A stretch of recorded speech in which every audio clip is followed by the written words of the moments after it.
Everyone, आप सभी का बीएससी फर्स्ट ईयर की केमिस्ट्री क्लास में स्वागत है।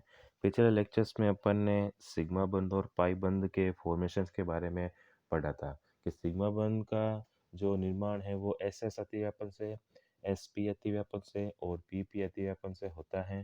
ठीक है। और सिग्मा बंध के अंदर मुक्त घूर्णन संभव नहीं होता। ठीक है, जिसकी वजह से ये ज्यामितीय समानता प्रदर्शित नहीं करते। ठीक है। वहीं अगर अपन पाई बॉन्ड की बात करें, पाई बॉन्ड है वो क्या होता है, समपार्श्विक अतिव्यापन होता है, अर्थात केवल पी ऑर्बिटल के पार्श्व हिस्से में ही ये अतिव्यापन होता है, इसलिए ये क्या सिग्मा बंध से दुर्बल होते हैं। ठीक है। नेक्स्ट अपन बात करते हैं सिग्मा तथा पाई बंध में अंतर। ठीक है, कि सिग्मा बंध के जब दो परमाणु कक्षकों के मध्य समाक्ष अतिव्यापन हो, ठीक है, मतलब समान रूप से अतिव्यापन हो तो सिग्मा बंध बनता है। और अगर अपन दो कक्षकों के मध्य कौन सा समपार्श्विक अतिव्यापन हो, ठीक है, नाभिक के अक्षों पर नहीं हो, तो क्या पाई बंध का निर्माण होता है। एग्जाम्पल की बात करें, S S S P S P और पी पी, ये क्या समास अतिव्यापन के एग्जाम्पल है। और समपार्श्विक अतिव्यापन केवल पी पी ऑर्बिटल्स के अंदर होता है। नेक्स्ट है कि सिग्मा बंध में इलेक्ट्रॉन का घनत्व नाभिकीय अक्ष के चारों ओर ज्यादा होता है, अतः बेलनाकार आकृति प्राप्त होती है। वहीं अगर अपन पाई बॉन्ड की बात करें तो इसमें नाभिकीय अक्ष पर इलेक्ट्रॉन का घनत्व कम होता है। क्यों? क्योंकि समपार्श्विक अतिव्यापन होता है।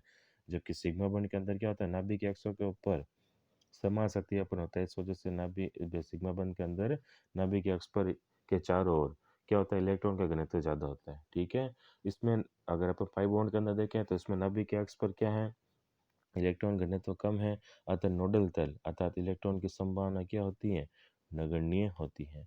तीसरा अगर देखें कि यह एक ही स्थान पर बनता है अर्थात परबल होता है। ठीक है। सिग्मा बॉन्ड है वो फिक्स सिचुएशन में पोजीशन में बनेगा। ठीक है। और क्या होगा, स्ट्रॉन्ग होगा। ये क्या होता है, ये थोड़ा थोड़ा थोड़ा थोड़ा दोनों स्थानों पर बन सकते हैं, अतः दुर्बल होता है। सिग्मा बंध का स्वतंत्र अस्तित्व पॉसिबल है, जबकि पाई बंध अकेला कभी नहीं बनता, अर्थात सिग्मा बंध पहले बनेगा फिर पाई बॉन्ड का निर्माण होगा, जबकि सिग्मा बंध पहले बनता है, उसके लिए उसका स्वतंत्र अस्तित्व संभव होता है। पांचवा है कि सिग्मा बंध में मुक्त घूर्णन संभव है।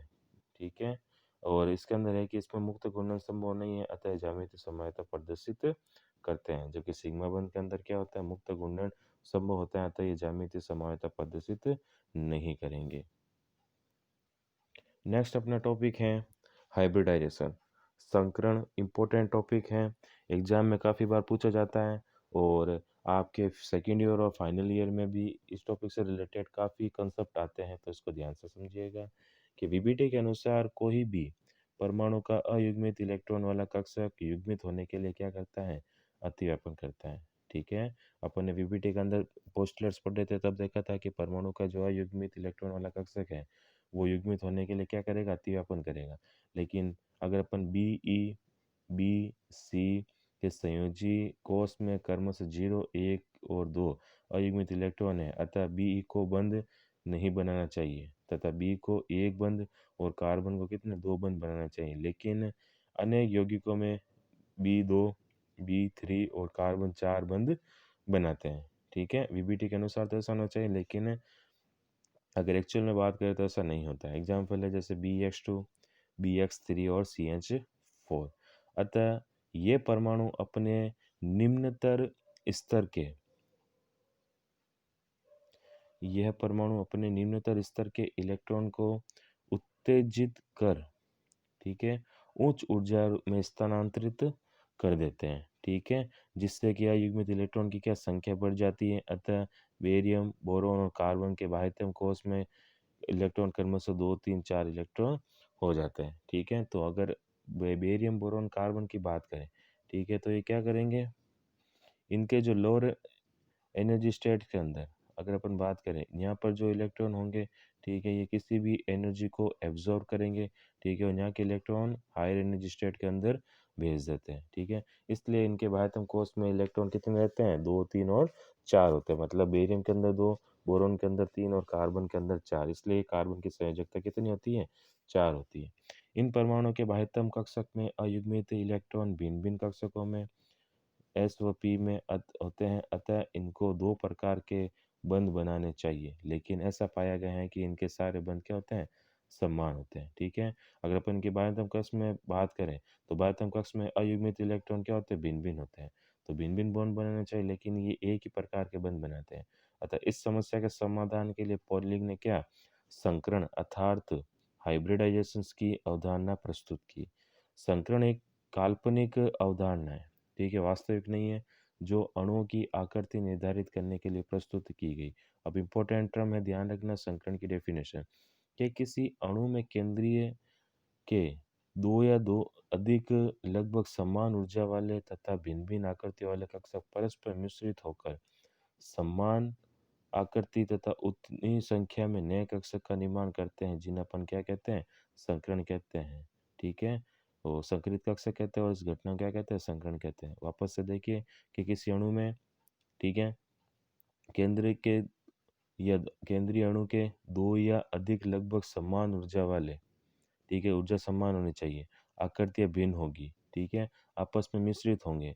तो क्या करेंगे, समान ऊर्जा के मतलब जितने मॉलिक्यूल मतलब ऑर्बिटल हैं आपस में मिश्रित हुए हैं, ठीक है, इनकी मिश्रित होने से पहले जितनी ऊर्जा थी, मिश्रित होने के बाद में भी ऊर्जा का मान वही रहेगा, ठीक है।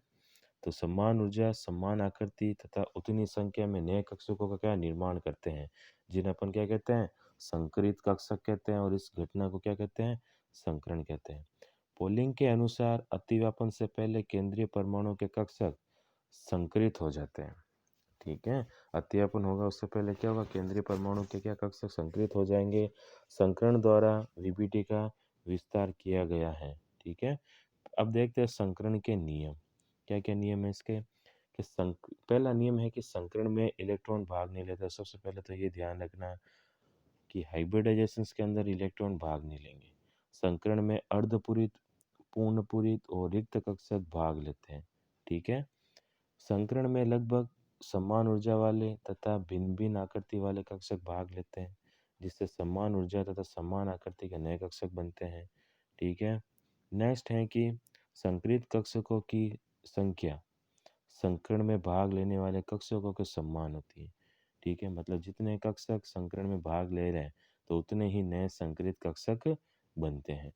संकरित कक्षकों में दो पालियां होती हैं, ठीक है, एक छोटी तथा दूसरी बड़ी पाली। इलेक्ट्रॉन का घनत्व बड़ी पाली में ज़्यादा होता है, अतः अतिव्यापन बड़ी पाली की दिशा में होता है, ठीक है। अगर संकरण संकरण हुआ है यहाँ पर, ठीक है, तो एक तो छोटी लोब होगी और एक बड़ी वाली, ठीक है। अब बड़ी वाली लोब के अंदर क्या है, इलेक्ट्रॉन की संख्या ज़्यादा है, तो यहाँ पर इलेक्ट्रॉन का घनत्व भी क्या होगा, ज़्यादा होगा, ठीक है। जहाँ पर इलेक्ट्रॉन का घनत्व ज़्यादा होता है, वहीं भी क्या क्या होगा, अतिव्यापन होता है। नेक्स्ट है कि निर्मित संकरित कक्षकों के अतिव्यापन से बंध अधिकतर दिशात्मक बनता है, ठीक है। अतः बंध प्रबल होगा। अगर डायरेक्शनल गुण है किसी भी संकरित कक्षकों में, ठीक है, तो अतिव्यापन से क्या बंध अधिक प्रबल बनता है। संकरित कक्षक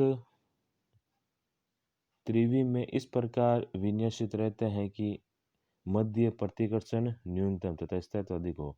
अगर प्रतिकर्षण ज़्यादा होगा तो क्या होगा, स्थायित्व भी क्या होगा, कम होगा। अतः वे त्रिवी में भिन्न भिन्न आकृतियां ग्रहण कर लेते हैं, इसलिए इनकी आकृतियां क्या होती है, भिन्न भिन्न होती है। संकरित कक्षक पाई बंध कभी नहीं बनाता। इंपॉर्टेंट है, ध्यान रखना कि संकरण से कभी भी पाई बॉन्ड का फॉर्मेशन नहीं होता है, ध्यान रखना। नेक्स्ट देखते हैं कि दो परमाणु के मध्य अतिव्यापन से पहला सिग्मा बंध बनता है, बाकी अन्य क्या पाई बंध बनते हैं। ये केंद्रीय परमाणु के इलेक्ट्रॉन बंध के ऊपर व नीचे अधिकतम दो पाई बंध ही बन सकते हैं। संकरण में भाग लेने के कक्षकों के आधार पर, ठीक है, कि संकरण में भाग लेने वाले कक्षकों के आधार पर संकरण निम्न प्रकार का होता है। अब संकरण कौन कौन से हो सकते हैं, देखिए, sp संकरण होता है, sp2 होता है, sp3 होता है, dsp2 होता है, sp3d होता है, dsp3 होता है, sp3d2 होता है, d2sp3 होता है और sp3d3 होता है, ठीक है। जितनी संख्या में संकरण में कक्षक भाग लेंगे, ठीक है, उतने ही संकरण के प्रकार होंगे, ठीक है। अगर एक sp की बात करें, एक s कक्षक और एक p कक्षक भाग लेता है, तो कौन सा संकरण होगा, sp। एक एस और दो पी के sp2, एक एस और तीन पी के तो sp3। यदि संकरण में आंतरिक डी कक्षक भाग लेते हैं, तो DsP3 संकरण तथा बाह्य कक्षक डी कक्षक भाग लेते हैं तो sp3d। ठीक है, जैसे अगर अपन बात करें 3d, ठीक है, 4s, ठीक है, 4p और 4d। ठीक है, अब इनके बीच में क्या होता है, अगर संकरण हो, अगर डी के, एस के और पी के कक्षक भाग लेते हैं, ठीक है, तो होता है D2sp3 संकरण। ठीक है, वहीं अगर अपन बात करें कि अगर एस के, पी के और 4d के कक्षक भाग लेते हैं तो कौन सा होगा संकरण, sp3d। ठीक है, समझ में आया, sp3d2 होगा। अगर इनर ऑर्बिटल भाग लेंगे तो d पहला आएगा, मतलब D2sp3 होगा। और अगर बाहर के 4d कक्षक भाग ले रहे हैं, ठीक है, तो sp3d2 होगा। संकरित कक्षकों में जितना अधिक दिशात्मक गुण होता है बंध उतना ही प्रबल बनता है। ठीक है, जितने अधिक क्या डायरेक्शनल प्रॉपर्टीज होगी, बॉन्ड उतना ही प्रबल बनता है। संकरित कक्षक में दिशात्मक क्रम, ठीक है, अगर अपन देखें तो सबसे ज़्यादा किसमें, sp3d3 में संकरण ज़्यादा होगा। उसके पश्चात sp3d2 में, sp3d में, sp3, sp2 और sp। ठीक है, भिन्न भिन्न संकरण में भिन्न भिन्न आकृतियाँ बनती हैं। कैसे, देखिए, अब जो संकरण होगा इम्पोर्टेंट है, ये पे टॉपिक ध्यान रखना कि आप संकरण के बेसिस के ऊपर उस मॉलिक्यूल की क्या स्ट्रक्चर बता सकते हो। जैसे कैसे कि sp संकरण अगर किसी में मौजूद है किसी मॉलिक्यूल के अंदर, तो उसकी आकृति कैसी होगी, रेखीय। sp2 संकरण है तो उसकी आकृति कैसी होगी, समतल त्रिकोणीय। sp3 संकरण है तो चतुष्फलक की आकृति होगी। dsp2 संकरण है तो समतल वर्गाकार होगी। sp3d संकरण है तो त्रिकोणीय द्विपिरामिडीय। sp3d2 है तो कौन सी, ऑक्टाहाइडल। और sp3d3 है तो कौन सी, पंचभुजीय द्विपिरामिडीय। ठीक है, तो अगर अपने को संकरण पता है किसी भी अणु का, ठीक है, तो अपन उसकी आकृति का इजीली पता लगा सकते हैं। ठीक है, इससे आगे का जो टॉपिक है हम अपने अगले लेक्चर्स के अंदर कंटिन्यू करेंगे। Thank you so much.